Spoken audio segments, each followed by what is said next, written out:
which was, we were going to get into channeling a little bit. So can you tell us what is channeling? Channeling is really the same as mediumship, but it's going in a little bit deeper. So in mediumship, I would be speaking for spirit, delivering the message. Whereas in channeling, spirit, this can be a little complicated. I'll try to keep it as simple as I can. Okay. One thing that I want to clarify is that channeling is not possession. So a lot of people are like, oh, you let the spirit take over your body, and isn't that, what if they don't leave, and what if they don't, at least in my experience, in the way that I work with spirit, that does not happen. It's a cooperative relationship that's been developed with spirit.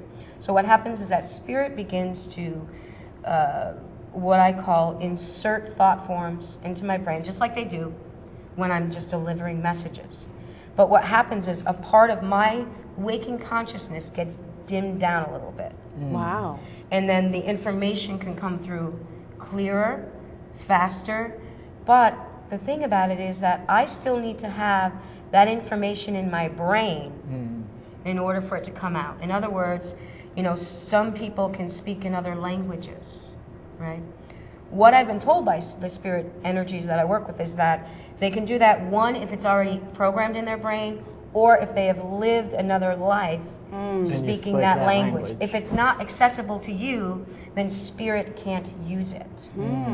So it's really interesting. So it has to be somewhere in the subconscious, somewhere. Right. Somewhere or in other there. or super conscious. They're super conscious, Right. because then you wouldn't be able to know what they're trying to communicate. Right. Somewhat, yeah. It doesn't matter if I know what they're communicating, because I won't remember any of it anyway.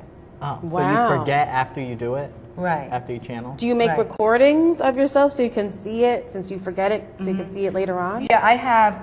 We just started videotaping them, but we recorded them for a long time. As a matter of fact, I have about 5 years worth of compiled, channeled material that we just compiled into a book. Wow. So, and just had it edited, and I'm looking for publishers and all of that. So when you watched that on tape, was that something that amazed you? Like, oh my God, what was that? It really did, because the first time that I saw it on video, as a channel, there's still always this little doubt. Like even when I listen back to the recording, I'm like, did I make that up? Is that, there's always this part of, where did that really come from? Because sometimes my voice will sound like my voice. Other times my voice will change. Wow. I'll have an accent, or I'll suddenly, it'll be louder or stronger, or I'll be more animated. Imagine me being more animated. I don't know. I can't imagine that, no. So when I watched it back for the first time, that actually was when I thought something's really happening, because I didn't look the same. Wow. So Like it's you could see subtle changes, and other people would tell me that you could see Like it was someone else in your body. Right. and that's freaky. See Does that freak you out? Do you ever No. get scared? Like, oh my God, I didn't remember any of this.